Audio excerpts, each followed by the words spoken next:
Hello movie lovers, स्वागत है आप लोगों का एक और नए वीडियो में। आज मैं वन पीस वेब सीरीज की 4th पार्ट को एक्सप्लेन करने वाला हूँ। इससे पहले 1, 2, 3 ये तीनों पार्ट मैंने ऑलरेडी एक्सप्लेन करके रखा हुआ है, तो आप लोग जाके मेरे चैनल से देख सकते हैं और लिंक मैं डिस्क्रिप्शन में डाल दूंगा। तो चलिए एक्सप्लेनेशन शुरू करते हैं। एपिसोड की शुरुआत वही कुएं से होती है जहां पर जोरो और उस बीस्ट बंदे को फेंक दिया गया था। तो वहां कुछ देर बाद जोरो को होश आ जाता है और वो देखता है कि वो बीस्ट बंदा साइड में मरकर पड़ा हुआ है और वो देखता है कि वो एक बहुत ही ऊंची कुएं के अंदर फंस चुका है, जिससे निकलना बहुत ज्यादा मुश्किल वाला काम है। दूसरी तरफ उसॉप गोभी और उस चोमी को उसी महल में ले जा रहा था जिस महल में कैप्टन कुरो ने हमला कर दिया था और सभी लोगों को बंदी बना लिया था। लेकिन यहाँ पर वो चोमू उसॉप की बातों पर विश्वास नहीं कर रहा होता है और वो बोलता है मेरे पापा ने कैप्टन कुरो को बहुत ही पहले मार दिया है और तुम जो भी बोल रहे हो वो सब झूठ है। लेकिन फिर भी गोभी बोलता है कि हम तुम्हारे मदद करेंगे और फिर वो लोग आगे बढ़ने लगते हैं। महल में नामी किचन में आके देखता है कि लूफी उस ब्लू सूप को खाने की वजह से वहाँ पर बेहोश होकर पड़ा हुआ है। तभी उसे अचानक किसी की आने की आवाज सुनाई देता है। तो नामी लूफी को ले जाकर किसी जगह पर छुपाने की कोशिश करती है, लेकिन नामी ये कर नहीं पा रही होती है क्योंकि लूफी बहुत ज्यादा भारी था। तो इसीलिए नामी अपने आप को बचाने के लिए एक कवर्ट के अंदर घुस जाती है और वहाँ पर छुप जाती है और छुप छुप के उन लोगों की बातें सुनने लगती है। तब वो देखती है कि वहाँ पर वही बटलर और उसके 2 साथी यहाँ पर आ जाते हैं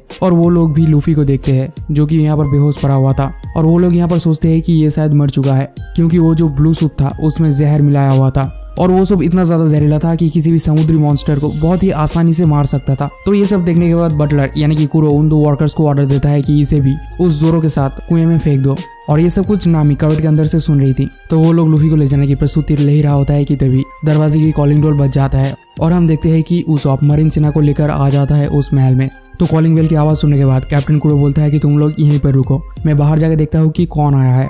तो दरवाजा खोलते ही कैप्टन कुरो देखता है कि उसॉप गोभी के साथ खड़ा हुआ है। तो उन लोगों को देखकर कैप्टन कुरो बहुत ही कामली उन लोगों से पूछता है कि नौसेना इतनी रात को आप लोगों की यहाँ कैसे आना हुआ। तो गोभी यहाँ पर बोलता है कि माफ करना, हमें पता चला है कि आपके महल में कोई पायरेट घुस आया है। तो उसॉप इन लोगों के बीच बोल पड़ता है कि तुम लोग क्या बातें कर रहे हो, यही बंदा तो पायरेट है और इसने ही मैडी को यानी कि वो बीस्ट बंदे को मारा है। तो ये सुनने के बाद कैप्टन कुरो बहुत ही कामली बोलता है कि इस बच्चे की दिमागी हालत ठीक नहीं है और ये बचपन से ही मनगढ़ंत कहानियां बनाते रहता है और इसकी कहानियों के ऊपर कोई भी विश्वास नहीं करता है। तो अब गोभी लूफी के बारे में पूछता है। तो कुरो बोलता है कि हाँ, वो हमारे महल में शराब खा के बेहोश पड़ा हुआ है और घर के अंदर जाकर उसके वर्कर्स को बोल देता है कि यहाँ पर मरीन सेना दल आया है और लूफी को ले आने के लिए भी बोलता है। तो वो दोनों पकड़ के लूफी को ले आते हैं और मरीन सेना को सौंप देते हैं और फिर कुरो उन लोगों की मुंह के ऊपर दरवाजा बंद करके अंदर चला जाता है और गोभी उन लोगों की मुंह देखते रह जाता है। और इस वक्त हमें जोरो की फ्लैशबैक दिखाया जाता है जहाँ पर हम देखते हैं कि जोरो किसी के साथ स्वॉर्ड प्रैक्टिस कर रहा था और प्रैक्टिस करते वक्त वो बार बार हार रहा था, लेकिन वो फिर भी उठ खड़ा होता है। फिर भी वो हार जाता है और हारते हारते एक वक्त वो आखिरकार हार मानने जाता है और मैदान छोड़कर थोड़ी दूर चला आता है। तभी उसके पास एक लड़की आती है, यानी कि ये वही लड़की है जिसके साथ वो स्वॉर्ड प्रैक्टिस कर रहा था और वो उसे थोड़ा सा भाषण देने लगती है और बोलती है कि तुम्हारी कोहनी टेढ़ी है, ये टेढ़ा है, वो टेढ़ा है। तो जोरो बोलता है कि अगर ये असली स्वॉर्ड्स की लड़ाई होता तो मैं तुम्हें बहुत ही आसानी से हरा देता। तो ये सुनने के बाद वो लड़की बोलती है कि तो ठीक है, आज शाम को हम लोग एक बगीचे में मिलेंगे और वहाँ पर हम लोग असली स्वॉर्ड से लड़ाई करेंगे। और ये सुनकर जोरो भी मान जाता है। और प्रेजेंट में देखते हैं कि जोरो बहुत ही ज्यादा मशक्कत कर रहा था उस कुएं से निकलने के लिए, लेकिन वो निकल नहीं पा रहा होता है। दूसरे दिन में हम देखते हैं कि उसॉप अब दौड़ते हुए आता है काया की खिड़की के बाहर और काया को जगाकर बोलती है जल्दी से दरवाजा खोलो, मुझे तुम्हें कुछ इंपॉर्टेंट बात बताना है। तो काया जल्दी से खिड़की खोल देती है और उसॉप जल्दी से अंदर आ जाता है और वो बोलने लगता है कि कुरो कोई बटलर नहीं है बल्कि वो एक लुटेरा है और वो तुम्हारी संपत्ति को हड़पने के लिए यहाँ पर आया है एक बटलर बन के।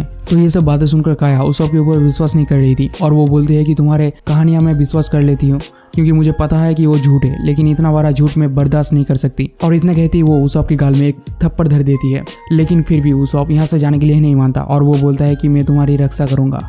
और इसी बीच नामी उस कवर्ट से बाहर निकल के वो लेडी वर्कर को मार के वहां से भाग जाती है। तो थोड़ी देर बाद वहां पर कैप्टन कुरो अपनी वर्कर को लेकर आ पहुंचता है और पूछता है कि तुमने उसको जाने दिया। तो वो लड़की वर्कर बोलती है कि उसने मेरे ऊपर अचानक से हमला कर दिया था। तभी वो लोग देखते हैं कि 12 बज चुके हैं, यानी कि काया अब 18 साल की हो चुकी है, यानी कि वो अब बड़ी हो चुकी है और वो लोग उसे आसानी से मार सकते हैं और उसकी संपत्ति को हथिया सकते हैं। और वो लोग काया को मारने की तैयारी करने लगते हैं और कैप्टन कुरो बोलता है कि महल की सिक्योरिटी बढ़ा दो। तो वो वर्कर जाकर एक व्हील को घुमाने लगता है, जिस वजह से महल की हर एक खिड़की और दरवाजे पे बहुत ही मजबूत लोहे की वॉल्स लग जाते हैं। और इस तरफ उसॉप और काया इन दोनों को ये पता चल जाता है कि वो लोग अब महल के अंदर फंस चुके हैं और वो लोग महल से बाहर नहीं जा सकते और वो लोग इस बारे में बातें कर ही रहे होते हैं कि तभी वहां पर नामी आ पहुंचती है और दूसरी तरफ कुरो और उसकी टीम अपने अपने हथियार लेकर तैयार हो जाता है काया को मारने के लिए। मतलब एक लड़की को मारने के लिए इतना सब कुछ। तो जो भी हो, वो लोग बहुत ही शानदार एंट्री मारने लगते हैं एक एक करके, बिल्कुल ऋतिक रोशन की तरह। और दूसरी तरफ नामी उन लोगों को सब कुछ सच बताने लगती है और वो बोलती है कि इस नीले चाय के अंदर जहर मिलाया हुआ है। और ये सुनने के बाद काया हैरान हो जाती है और वो पूछती है कि इसमें जहर है। और थोड़ी देर समझाने के बाद वो फाइनली उसॉप और नामी की बातों पर विश्वास कर लेती है। और अब उसॉप उन लोगों को एक खुफिया रास्ते के अंदर से होते हुए काया के पापा के रूम की तरफ ले जाता है, क्योंकि काया के पापा के रूम में एक और व्हील है जिससे इस महल की सुरक्षा कवच को खोला जा सकता है। तो वो लोग इस खुफिया रास्ते के अंदर से होते हुए जा ही रहे होते कि तभी काया वहाँ पर खांस पड़ती है और ये खांसी कूरो सुन लेता है और उन लोगों के ऊपर हमला कर देता है। वो अपनी 5 उंगलियों में लगा हुआ तलवार उस दीवार के अंदर घुसाने लगता है, लेकिन वो लोग जैसे तैसे करके यहाँ से बच जाते हैं और जल्दी से उसके पापा के रूम में पहुंच जाते हैं, जहाँ पर वो देखते हैं कि बहुत सारे सामान इधर उधर बिखरा हुआ है और सभी के सभी सामान सफेद कपड़े में लिपटा हुआ है। इस वक्त हमें दोबारा से जोरो की फ्लैशबैक को दिखाया जाता है, जहाँ पर हम देखते हैं कि जोरो और वो लड़की दोनों ही आ चुके हैं बगीचे में लड़ने के लिए, और वो भी असली तलवार से। और वो लोग यहाँ पर अपनी तलवारबाजी शुरू कर देते हैं। जोरो के हाथ में 2-2 तलवार होते हैं, लेकिन उस लड़की के हाथ में सिर्फ एक ही तलवार होता है। और फिर दोनों एक दूसरे के ऊपर बहुत ही जोरों जोरों से वार करने लगते हैं, लेकिन यहाँ पर भी जोरो हार ही रहा होता है और आखिरकार वो लड़की जोरो को हरा ही देती है। और ये देखने के बाद जोरो बोलता है कि मैं तुम्हें कभी भी नहीं हरा सकता। और यहाँ पर वो लोग ये वादा करते हैं कि वो लोग यहाँ पर हर रोज आएंगे स्वॉर्ड प्रैक्टिस करने के लिए, और वो लड़की भी यहाँ पर मान जाती है स्वॉर्ड प्रैक्टिस करने के लिए। और प्रेजेंट में जोरो उस कुएं को चढ़ के पार करने की कोशिश कर रहा था, लेकिन वो बार बार गिर ही जा रहा था। इस तरफ गोबी और वो चोमू लूफी को लेकर जा ही रहा होता है कि तभी लूफी कुछ बोलने लगता है। तो वो चोमू लूफी के सामने चला जाता है और बोलता है कि बोल क्या बोल रहा है, लेकिन लूफी चोमू के ऊपर ही बहुत तेज उल्टी कर देता है और पूरी की पूरी नीली सूप बाहर निकल देता है। इस तरफ महल में वो तीनों लोग मिलकर उस व्हील को घुमाने की कोशिश कर रहे होते हैं, लेकिन ये व्हील जाम हो गया था, इसलिए वो व्हील हिल भी नहीं रहा था। लेकिन उस व्हील को घुमाने की कोशिश करने की वजह से महल में मौजूद लाइट्स ब्लिंक करने लगते हैं, और ये देखकर कूरो समझ जाता है कि वो लोग पापा के रूम के अंदर है, और वो जल्दी से उस रूम की तरफ जाने लगता है। अब दोबारा से हम एक फ्लैशबैक देखते हैं, जहाँ पर हम देखते हैं कि जोरो उसी बगीचे में उस लड़की का इंतजार कर रहा होता है ताकि वो उसके साथ प्रैक्टिस कर सके। लेकिन वहाँ पर जोरो का मास्टर आता है और वो बोलता है कि वो लड़की अब नहीं रही। ये सुनने के बाद जोरो की आंखों पे पानी आ जाता है और जोरो के साथ साथ सभी स्टूडेंट्स उसकी समाधि पर जाता है उसे सम्मान जनाने के लिए। तो एक एक करके वो सभी लोग उस लड़की को सम्मान जनाती है, लेकिन जोरो आकर बोलता है कि इसकी तलवार मुझे चाहिए। तो मास्टर पूछता है कि इसकी तलवार मैं तुम्हें क्यों दूं?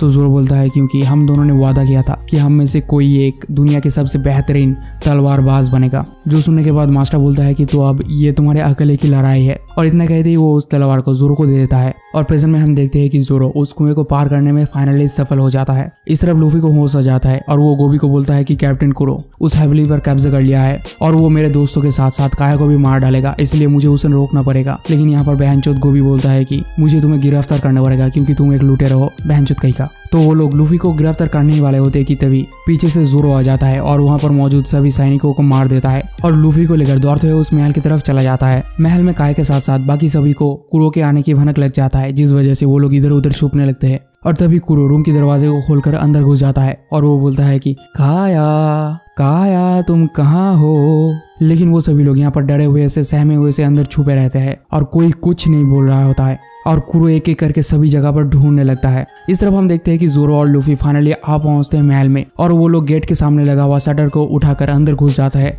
और लूफी चला जाता है ऊपर और जोरो नीचे ही रह जाता है अपने दोस्तों को ढूंढने के लिए। तो जोरो के ऊपर वो 2 वर्कर्स हमला कर देते हैं जो कि अब पायरेट्स बन चुके थे, मतलब वो अब तक भेष बदल के रह रहे थे, और जोरो उन लोगों के साथ बहुत ही बेहतरीन तरीके से लड़ने लगते हैं। इस तरफ हम देखते हैं कि नामी और काया दोनों ही साहस जुटाकर बाहर निकल आता है कुरो के ऊपर हमला करने के लिए, लेकिन उन लोगों को ये पता नहीं था कि कुरो के पास बहुत ही तेज भागने की शक्तियां है, और इस वजह से कुरो उन दोनों को बहुत ही आसानी से पकड़ लेते हैं और उन दोनों को मारने ही वाला होता है कि तभी वहां पर लूफी आ जाता है और लूफी आकर उसके हाथ को पकड़ लेता है, जिस हाथ में बहुत सारे खंजर लगे हुए थे, और वो बोलता है कि मेरे दोस्तों को छोड़ दो।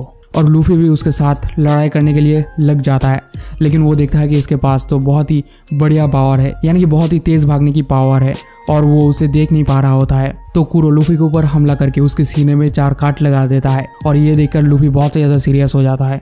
तो कुरो के साथ थोड़ी देर बकवास करने के बाद फाइनली लूफी चुप हो जाता है और वो बोलता है कि मैं अब सुन रहा हूँ, और सुनते हुए वो कुरो के ऊपर हमला करने लगता है, और इस बार उसके हर एक वार कुरो को जाके ही लगता है। और इस तरफ नीचे जोरो अभी भी उन लोगों के साथ लड़ ही रहा होता है और उन लोगों को बहुत ही ज्यादा कुत्तों की तरह मार रहा होता है। अब कुरो लूफी के ऊपर दोनों हाथों से हमला करता है, लेकिन लूफी उसके दोनों हाथों को पकड़ लेता है और हाथों को दोनों साइड डिवाइड करके वो अपना फाइनल मूव मारता है, जो कि होता है गाम गाम बैंग। और ये अटैक खाने के बाद कुरो खिड़की तोड़कर बाहर गिर जाता है और दूसरी तरफ जोरो उन दोनों को भी मार के उन दोनों को बांध के रख देता है और फाइनली वो लोग ये फाइट जीत जाते हैं। अब सभी लोग मिलकर पहुंचते हैं बंदरगाह में जहाँ पर वो शिप रखा हुआ था और यहाँ पर काया उन लोगों को वो शिप बिल्कुल मुफ्त में देने के लिए मान जाती है और देगी भी क्यों ना, उन लोगों ने इसकी जान बचाई है यार। तो अब उसॉप काया को एक गुड बाय किस देता है और लूफी की टोली के साथ निकल पड़ता है एक नए एडवेंचर में और सभी लोग उस एडवेंचर की फील ले रहे होते हैं और यहाँ पर ये एपिसोड भी खत्म हो जाता है। तो आप लोगों को ये वाला एपिसोड कैसा लगा कमेंट में जरूर बताना और अगर थोड़ा सा भी अच्छा लगा हो तो एक छोटा सा सब्सक्राइब करके जरूर जाना और 5th पार्ट में जल्दी ही ले आने की कोशिश करूंगा। तब तक के लिए बाय बाय।